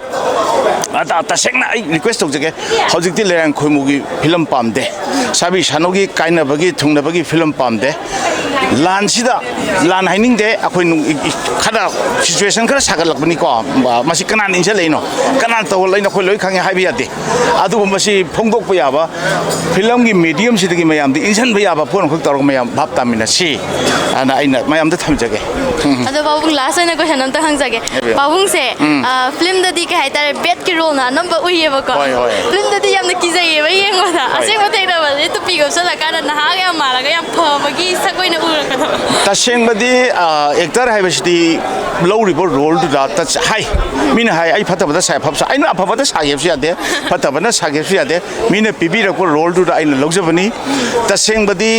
बेलियन ओइगेरा अदुगा अफब ओइगेरा प्रोटागोनिस्ट पामे प्रोटागोनिस्ट हाइब केनो लीला खर तौबा बेलियन ओसिला तौबा लुखाक चाबोरसु से लुखाक चाब हाइबदी एक तौबा हाइब तारे आई ताई पुंजलगा कॉलेज की प्रिंसिपल अमा साबा नत्र डॉक्टर अमा साब फिल्म द हेक होबदगी लोइबो यावबा एक केम त तौदबा आई केम पामदे मीनाय ओरसु हाक्तंग उठप मतमदा मीनाय अमगी करी तौबा याय ꯃꯅꯨꯡꯗ ꯂꯩꯔꯤꯕ ꯑꯦꯛꯇꯔꯁꯤꯗ ꯑꯩꯈꯣꯏꯗ ꯄꯤꯔꯤꯁꯤ ꯔꯣꯜ ꯍꯥꯏꯕ ꯑꯃ ꯂꯩꯔꯦꯀꯣ ꯀꯦꯔꯦꯛꯇꯔ ꯍꯥꯏꯕ ꯑꯃ ꯂꯩꯔꯦ ꯔꯣꯜ ꯍꯥꯏꯕꯁꯤꯅ ꯑꯩꯅ ꯂꯧꯔꯤꯕ ꯔꯣꯜꯁꯦ ꯀꯩꯅꯣ ꯑꯩ ꯆꯤꯐ ꯃꯤꯅꯤꯁꯇꯔꯅꯦ ꯑꯩꯅ ꯂꯧꯔꯤꯕ ꯔꯣꯜꯁꯦ ꯀꯔꯝꯕ ꯆꯤꯐ ꯃꯤꯅꯤꯁꯇꯔ ꯀꯦꯔꯦꯛꯇꯔꯅꯣ ꯃꯥ ꯌꯥꯝ ꯐꯕ ꯆꯤꯐ ꯃꯤꯅꯤꯁꯇꯔ ꯑꯣꯏꯕ ꯌꯥꯏ ꯂꯩꯕꯥꯛ ꯀꯟꯕ ꯉꯝꯒꯗꯕ ꯑꯗꯨꯒ ꯃꯥꯒꯤ ꯍꯛꯇꯛꯇꯒꯤ ꯂꯩꯕꯥꯛꯁꯤ ꯃꯨꯠꯄ ꯆꯤꯐ ꯃꯤꯅꯤꯁꯇꯔ ꯑꯣꯏꯕ ꯌꯥꯏ ꯃꯗꯨ ꯀꯦꯔꯦꯛꯇꯔꯅꯤ ꯑꯗꯨꯅ ꯀꯦꯔꯦꯛꯇꯔꯗ ꯄꯤꯕꯤꯔꯛꯄꯗꯨꯅꯤ ꯑꯩꯈꯣꯏ ꯄꯥꯝꯖꯔꯤꯁꯦ ꯑꯗꯣ ꯑꯩꯉꯣꯟꯗ ꯃꯤꯅ ꯅꯨꯡꯁꯤꯕꯤꯕ꯭ꯔꯥ ꯅꯨꯡꯁꯤꯕꯤꯗ꯭ꯔꯤꯕ꯭ꯔꯥ ꯕꯦꯂꯦꯟ ꯉꯥꯛꯇ ꯄꯤ ꯑꯗꯨꯅ ꯑꯩꯁꯦ ꯃꯤꯅ ꯐꯠꯇꯕ ꯑꯣꯏ ꯇꯁꯦꯡꯕꯗꯤ ꯑꯩꯗꯤ ꯍꯥꯡꯗꯣꯛꯑ ꯌꯦꯡꯗꯦ ꯌꯥꯝ ꯐꯕꯖꯥꯠꯅꯤ ꯑꯩ ꯌꯥꯝ ꯐꯕ ꯃꯤꯅꯤ ꯑꯗꯣ ꯄꯥꯕꯨꯡꯒꯤ ꯏꯁꯨ ꯂꯩꯕꯤꯀꯣ ꯏꯁꯨ ꯂꯩ ꯏꯁꯨꯅꯒ ꯑꯁ ꯐꯠꯇꯦ ꯏꯄꯨ ꯅꯪꯁꯤꯗꯤ ꯀꯥꯏꯅꯒ ꯍꯥꯏꯕ ꯌꯥꯎꯕ꯭ꯔꯥ ꯑꯗꯨꯗꯤ ꯍꯥꯏꯗꯦ ꯃꯥꯅꯗꯤ ꯑꯩ ꯐꯩ ꯈꯪꯕꯅꯤꯅ ꯊꯥꯒꯠꯆꯔꯤ ꯄꯥꯕꯨꯡꯒ ꯋꯥꯔꯤ ꯋꯥꯇꯥꯏ ꯁꯥꯟꯅꯕ ꯉꯥꯏꯍꯥꯛꯇꯪ ꯃꯇꯝ ꯀꯥꯏꯊꯣꯛꯄꯤꯕꯒꯤ ꯍꯣꯏ ꯍꯣꯏ ꯊꯥꯒꯠꯆꯔꯤ ꯊꯦꯡꯛ ꯌꯨ ꯁ꯭ꯋꯥꯏꯗ ꯈꯔ ꯉꯥꯜꯂꯦ ꯁ꯭ꯋꯥꯏꯗ ꯉꯥꯟꯗ꯭ꯔꯣ ꯑꯔꯨꯕ ꯑꯣꯏꯗ ꯋꯥꯔꯤ ꯋꯥꯇꯥꯏ ꯑꯣꯏꯅ ꯆꯤꯆꯦ ꯑꯗꯨꯝ ꯀꯧꯔ ꯆꯍꯤ ꯀꯩꯁꯨ ꯀꯥꯏꯗꯦ ꯀꯧꯔꯣ ꯂꯤꯔꯝꯅꯦ ꯌꯨꯝ ꯄꯥꯟꯗꯕ ꯈꯛꯇ ꯍꯣꯏ ꯂꯨꯍꯣꯡꯗꯕ ꯈꯛꯇꯅꯦ ꯂꯨꯍꯣꯡꯗꯕ ꯈꯛꯇ ꯉꯥꯏꯔꯦꯕ ꯂꯤꯗꯤ ꯂꯤꯔꯦꯕ ꯈꯨꯂꯤ ꯑꯃꯅꯦ ꯆꯍꯤꯗꯤ ꯍꯥꯏꯗꯣꯛꯑꯔꯣꯏ ꯀꯩ ꯏꯟꯖꯥꯡ ꯆꯥꯕꯤꯔꯒꯦ ꯆꯦ ꯄꯥꯟꯊꯣꯏ ꯑꯩ ꯀꯩꯅꯣ ꯇꯧꯗꯦ ꯆꯥꯛ ꯆꯥꯔꯛꯇ꯭ꯔꯤ ꯉꯁꯤ ꯕꯔꯠꯇ ꯇꯧꯋꯦ ꯗꯤꯋꯥꯂꯤ ꯅꯨꯃꯤꯠꯇ ꯑꯌꯨꯛꯇꯩ ꯇꯧꯏꯅꯦ ꯆꯨꯡꯉꯝꯅꯤ ꯆꯥꯏ ꯕꯔꯠꯇ ꯇꯧꯔꯁꯨ ꯆꯤꯡꯒꯝꯗꯤ ꯍꯣꯏ ꯑꯗꯣ ꯆꯤꯆꯦ ꯍꯧꯖꯤꯛ ꯎꯅ ꯐꯤꯂꯝ ꯌꯦꯡꯕ ꯂꯥꯛꯄꯤ ꯅꯠꯇ꯭ꯔꯒ ꯕꯨꯛ ꯐꯦꯌꯔꯒꯤ ꯂꯥꯛꯄꯤꯔꯥ ꯅꯠꯇꯦ ꯐꯤꯂꯝ ꯌꯦꯡꯕ ꯂꯥꯛꯏꯅꯦ ꯕꯨꯛ ꯐꯤꯌꯔꯗꯤ ꯇꯧꯔꯝꯕꯅꯦ ꯑꯩ ꯈꯪꯗꯦꯕ ꯑꯗꯣ ꯀꯩ ꯍꯥꯏꯇꯥꯔꯦ ꯆꯦ ꯄꯥꯟꯊꯣꯏ ꯊꯦꯡꯅꯕꯁꯦ ꯎꯅ ꯐꯤꯂꯝ ꯅꯝꯕ ꯀꯥꯟ ꯍꯥꯏꯅ ꯂꯥꯛꯀꯅꯤ ꯀꯥꯏꯅ ꯊꯥꯖꯗꯦꯕ ꯑꯇꯣꯞꯄ ꯑꯥꯔꯇꯤꯁꯅꯒꯀꯣ ꯍꯣꯏ. ꯑꯗꯣ ꯑꯇꯣꯞꯄ ꯄ꯭ꯔꯣꯖꯦꯛ ꯍꯥꯏꯇꯥꯔꯦ ꯍꯧꯖꯤꯛ ꯀꯩ ꯄ꯭ꯔꯣꯖꯦꯛꯀ ꯅꯝꯊꯔꯤꯕꯒꯦ ꯍꯧꯖꯤꯛꯁꯦ ꯍꯧꯖꯤꯛꯁꯦ ꯐꯤꯂꯝ ꯑꯃ ꯇꯧꯒꯗꯕꯒꯤ ꯇꯧꯔꯤꯕꯀꯣ ꯄ꯭ꯔꯣꯖꯦꯛꯁꯦ ꯍꯌꯦꯡꯗꯒꯤ ꯁꯨꯇꯤꯡꯁꯦ ꯍꯧꯗꯣꯏꯅꯦ ꯑꯗꯣ ꯐꯤꯂꯝ ꯃꯃꯤꯡꯁꯦ ꯊꯣꯟꯗ꯭ꯔꯦ ꯁꯤ ꯃꯃꯤꯡꯁꯦ ꯊꯣꯟꯗ꯭ꯔꯤ ꯑꯗꯣ ꯁꯨꯝ ꯁꯤꯟ ꯃꯆꯥ ꯑꯃ ꯂꯧꯍꯧꯕꯒꯤꯀꯣ ꯑꯗꯨꯗꯨꯒꯤ ꯂꯩꯕ ꯍꯌꯦꯡꯗꯒꯤꯗꯤ ꯍꯧꯗꯣꯏꯅꯦ ꯍꯦꯔꯣꯁꯦ ꯀꯅꯥ ꯑꯣꯏꯗꯣꯏꯅꯣ ꯍꯦꯔꯣꯁꯦ ꯑꯔꯥꯕꯒ ꯑꯣꯏꯗꯣꯏꯕ ꯑꯔꯥꯕꯒ ꯆꯦ ꯄꯥꯟꯊꯣꯏꯒ ꯌꯥꯝ ꯅꯨꯡꯉꯥꯏꯔꯅꯤ ꯏꯁꯩ ꯑꯃꯗꯨꯒ ꯌꯥꯝꯗꯤ ꯑꯁ ꯈꯪꯗꯦ ꯄꯥꯏꯞꯁꯦ ꯌꯥꯝꯗꯤ ꯐꯪꯗꯧ ꯃꯥꯜꯂꯦ ꯑꯩꯈꯣꯏꯁꯦ ꯍꯥꯏꯗꯤ ꯈꯪꯗꯦ ꯆꯦ ꯄꯥꯟꯊꯣꯏꯒꯤ ꯑꯦꯜꯕꯝ ꯑꯔꯥꯕꯒ ꯇꯧꯈꯤꯕ ꯑꯦꯜꯕꯝꯗꯣ ꯑꯗꯨꯒꯤꯗꯨꯒꯤ ꯏꯁꯩꯒꯤ ꯐꯤꯂꯝꯒ ꯑꯣꯏꯔꯝꯃꯗꯤ ꯌꯥꯝ ꯊꯤꯅ ꯅꯨꯡꯉꯥꯏꯅꯤ ꯑꯩꯈꯣꯏꯁꯦ ꯌꯥꯝ ꯅꯨꯡꯉꯥꯏꯖꯩ ꯆꯦ ꯄꯥꯟꯊꯣꯏꯒ ꯊꯦꯡꯅꯔꯀꯥꯟꯗ ꯋꯥꯔꯤ ꯁꯥꯕꯁꯦꯀꯣ ꯊꯦꯡꯛ ꯌꯨ ꯆꯦ ꯄꯥꯟꯊꯣꯏ Thank you, Misho Tibishu. Thank you. Big fan. Big fan. Lao.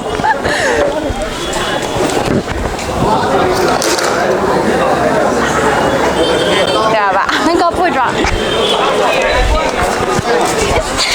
Ai kai.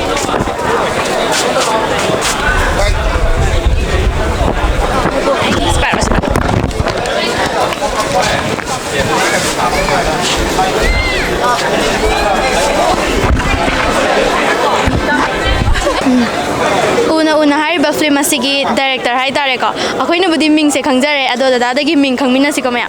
ming haibra aigi ming Irelwang ado dadana una hariba film asida direction piba matamda ko haidi members sing se haidi crew members adagi heroine adagi hero myam se adum nungai ba haitare moidagi nungai ba vibes loina phangbibra phangi haitare do loi nungai ba moiga adum haidi moina sun cooperation tawbirak praba tawe hoi se kai injang tabira ke ngasi ngasi se hawai chai ado hojik haige tawda haibiro ne adum moigi khoi senior artist kha yaw sing se asisu dum phatana tawbi haitare ne khoi angang khoi joy haitare ka sama yaw se no bunina moi support tawbi ra haitare ne adum thawai yaw no hona bi haitare the una hire films na ahan ba direction pi boy dara atopa kai film direction pi ba yaw bi khrage si se picture oina di si se ai ga han mane do mamang da like a scene short film namgi sige gills na pang to manipur gi state film festival do adugi best film phangi adu film sina muk brahmaputra gi 2018 gi second na sang ta hoy adugi matung da si na picture oina nam ibunga wari watai hak tang sanara kanda haidi is the knowledge kitang phangawi dana haidi adumai na state khangdaba mayam su khangi dana mayam na irel wang haira kanda khangani ba director se ko thaga chari bum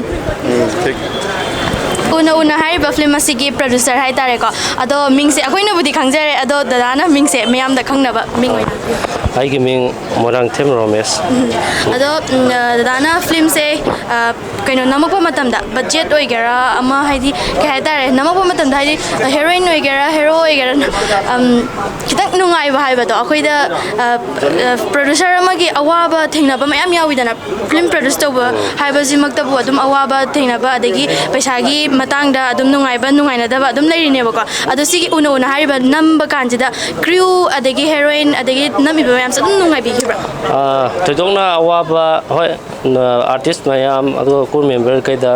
nungaitabdi thoina thokte aduga hoi lam urkhul da chalaga hoi numini pani hol tawraga namakpagi adugi awa nungai su thengnai ko aduga budget ki matang budi thoidona gana hojik la lak chale adugumudi khara wa ba lai ko aduna tana audi nungai tababu release premiere show di tawdore do matungda kap ningai mafam gumba problem lai bise sigi khara nungai tab lai aduna tana to mayam awa nungai marakta release tawbagi su nungai jab lai mayam nu sibidna support tawbibse si thagat sari na haijani aduga ngasai gi urkhul da chatpa matamda nungai haibase nungai bagi oina phongdok piune adum mayam laiminaraga nungai bado ado mayam adum urkhundagi imanaba thengnai angam mana ko mana phun support tawbibagi nungai basu dum thengnai adum mayam punna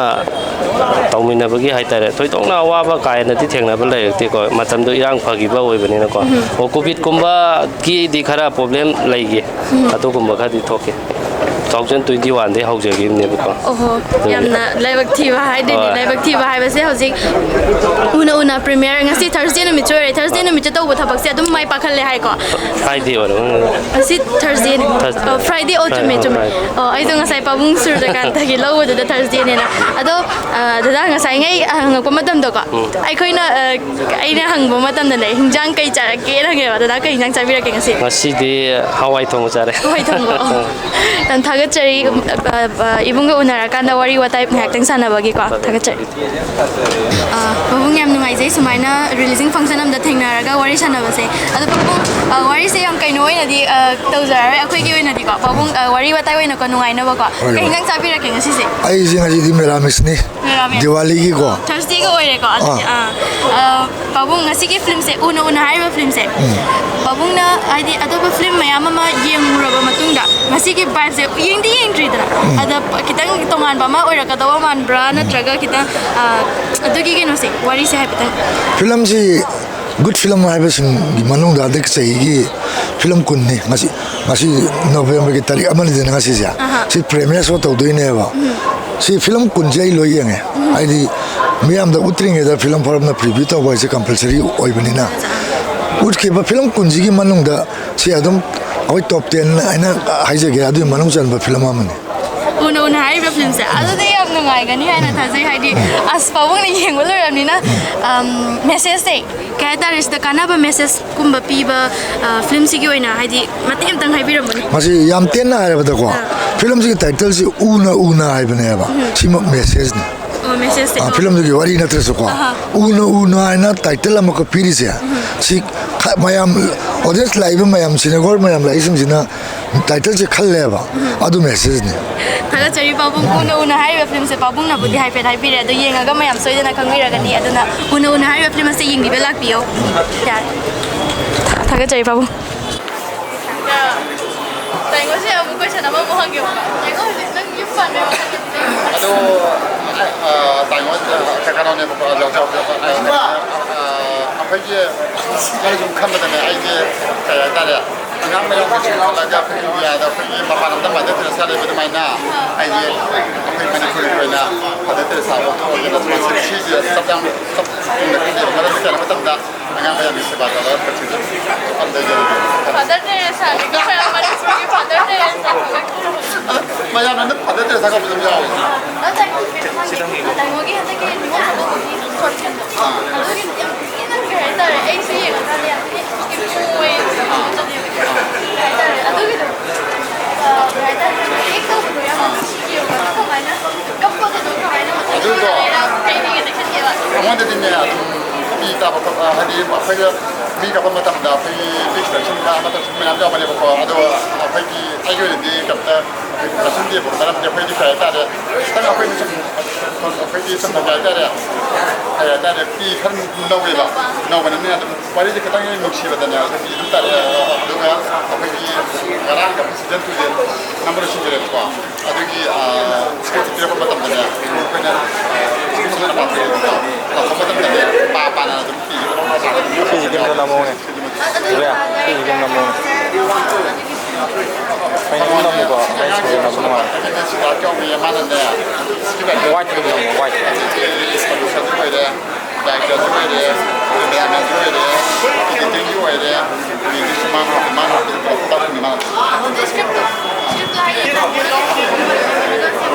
나한테 많은 거 같아. 시스템 땅원 땅원다 이거 비슷해. 하비디 어디가 아무나 토퍼디 갖다 먹고 따라 그러니까 너 아무나 토퍼 동네에 와서 만나 콜라가네 맞도가 약속했냐 이게 액터빈네 받으면 그냥 무슨 만나가더라 그러나 따라 큰 것도 나오고 그다 방안들은 비즈마다 스타트 야외에 시간 투자를 하는 나도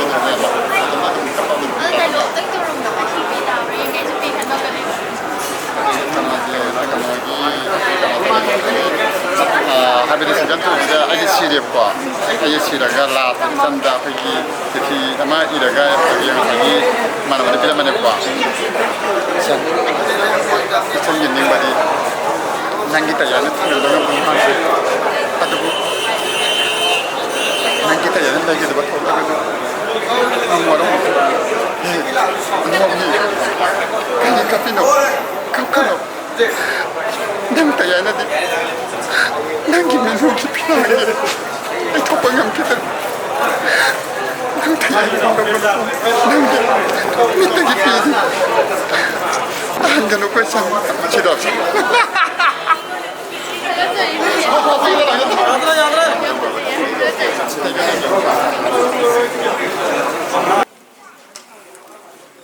film सिगी producer Moirangthem Romesh अमदि film सिगी director Iren लुवांगदुनि मियां मांगदा लेबलिबसी मखोय अनि लेरमद्रगदि ngasi una हाइबा फिल्म सि मियां नमियें ताब फंगमदबसु याय अगाम मसासिंगदि ngasai thamjabaduni una haina pawi aduga angobba una sumyam kepadaga angamsingda una bawmani ne khanaki adugu una haigedobani film sigi maming film sigi producer moirangtham romesh amadi director eren luwang sigi guest of honor dagi dr logi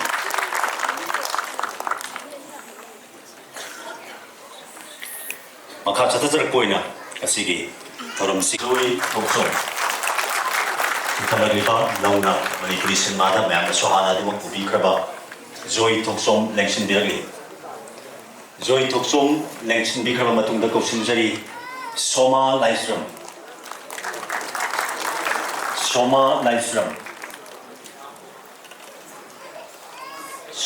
ki Matangda Kausinjari one and only Manipuri Sinma ki Yauki Badadu Mapung Pahan Bangamlaba Z Boni Sharma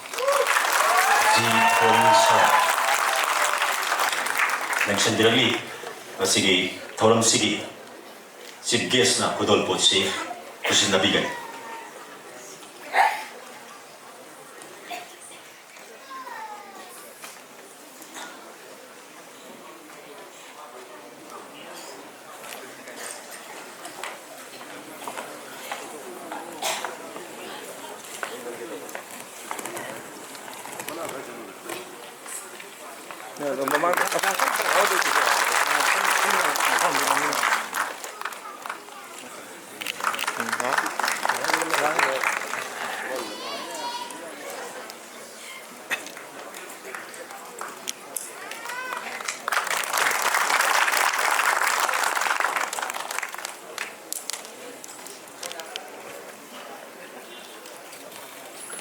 Thoram sigi chief guest tagi film sigi artist sing dolpon lobiri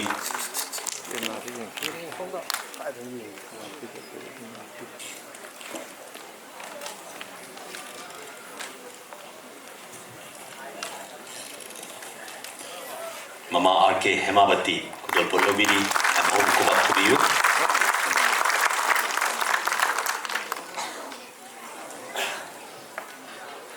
matangda Zoe Toksom Soma su lengsindiradi soma ngasai na kaujari adum phambi dabida kakat piro soma lai sram lengbirai lengkat pirakani and Z Boni Sharma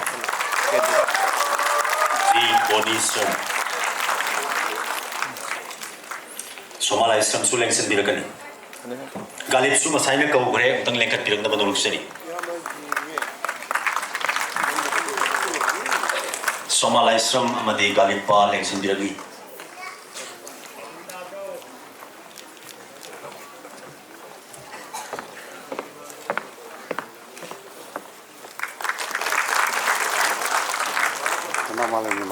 Somalaisram dorana Galipa.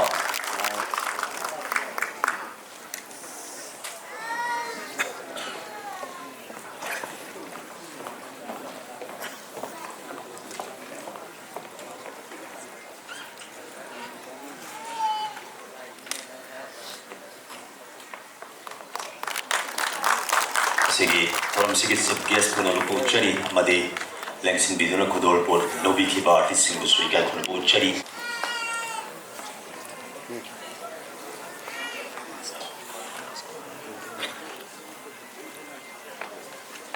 Somdeng biro. Sigi numit si Diwali numit benina yom gelsin basing lain na batagi. Naroy na lang na dagani. Hain tamjage hauzik thoram sigi guest of honor Robin Mangang PRO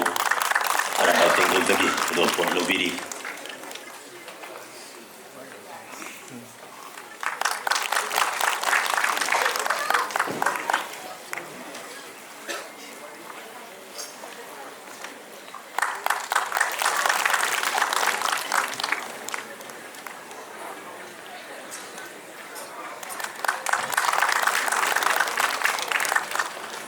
Thoram sigi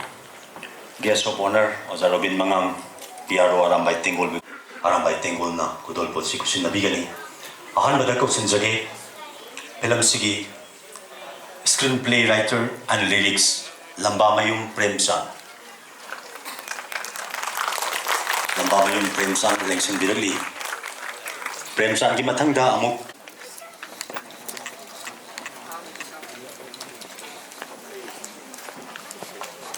Kay Congressman Thoram Sigi, guest of honor Roja Moirang Them Hemant Singh social worker na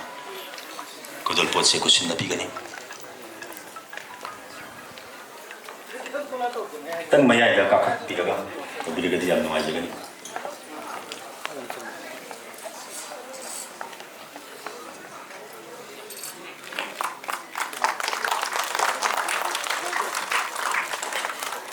Dagang kau kuliah lo.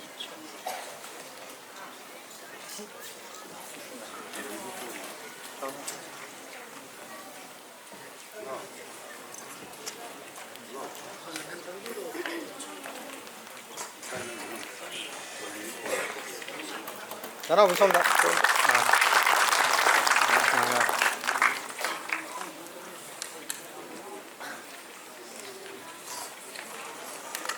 Something bro.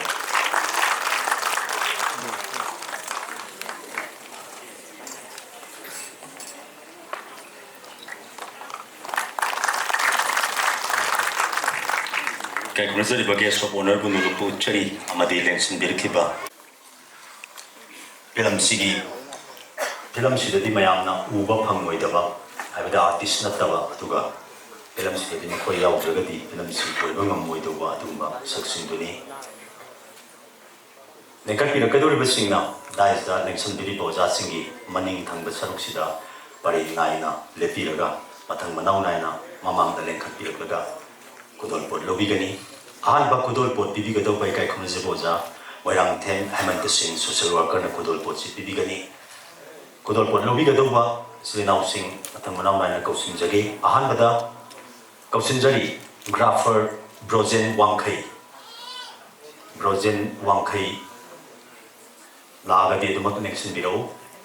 Brojen Wangkai sigi mathang da film sigi production assistant Nandai Bam Mobi Maite Production Assistant Nandaivam Mobi Maite Nelson Berkani Songi site tagi kabiroja ai yoi rom thangba site si dagi lengkhat piak laga hore loiraga ye lom thangba site si de kumbi khinaga nolok chari mathang dama ko sinjari film sigi guest cinematography Mohan Kangla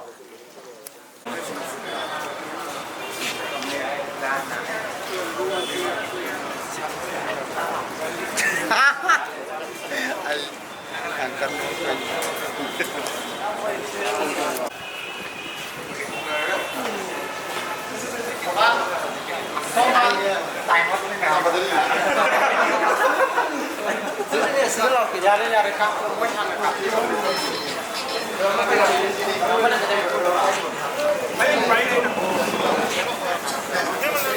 này cái gì সময় thôi chứ lâu gì lâu cái này nói nó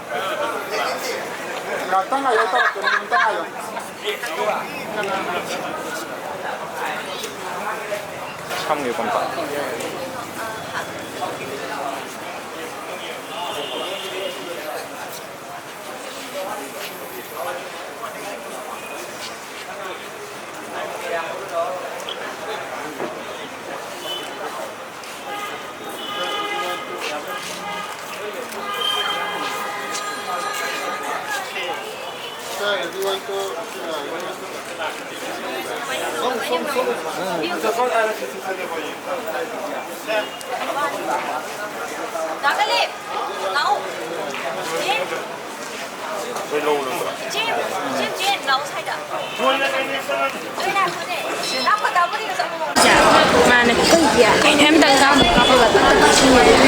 너 공급이 되면 낙상수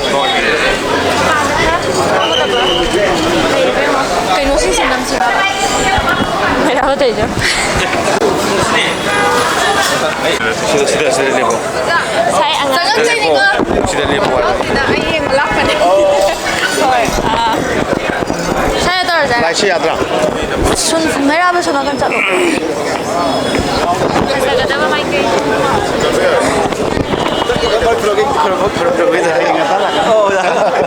hay ticket không qua lên này cái này nó có ra con tàu này吧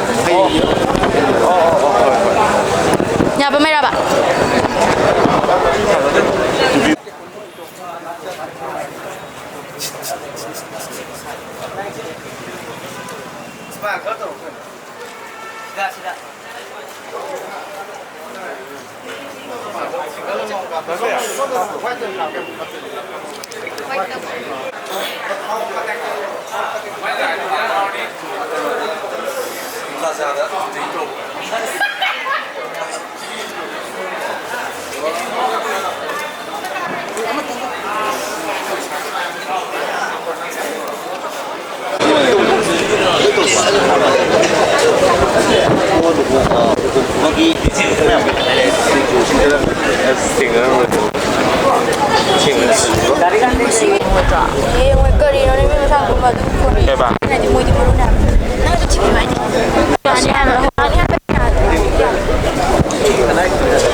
Atau nang mo jeno. Kasi director na kawangan din naman. Kano. Hello? Hello? Tao ba hầu ngay rồi ba? Joy lại. Cô nó lâu rồi gì ạ? Cô nó lâu rồi gì đấy? I don't think so. No, no, no, no. I don't think so. No, no, no, no. It's never, ever, ever, ever, ever, ever gonna happen. I don't think so. No, no, no, no. I don't think so. No, no, no, no. It's never, ever, ever, ever, ever, ever gonna happen. Hello? I don't think so. No, no, no, no. Maybe someday you'll have it your way. Maybe someday it'll all work out. Until then, nope, a nope, a nope, a nope. Definitely nope, a nope. Probably never, ever, ever, ever, ever, ever gonna happen. ꯃꯊꯪꯒꯤ update ꯑꯩꯈꯣꯏ ꯃꯤꯁꯣ ꯇꯤꯚꯤꯅ ꯀꯔꯝꯕ film update ꯇꯧꯕꯤꯔꯛꯀꯦ ꯍꯥꯏꯕꯗꯨ ꯃꯤꯁꯣ TV ꯆꯦꯅꯦꯜꯁꯦ ꯂꯦꯞꯇꯅ ꯌꯦꯡꯕꯤꯔꯣ ꯑꯗꯨꯒ ꯈꯪꯃꯤꯟꯅꯔꯁꯤ ꯃꯌꯥꯝ ꯉꯁꯤꯒꯤꯗꯤ ꯕꯥꯏ ꯕꯥꯏ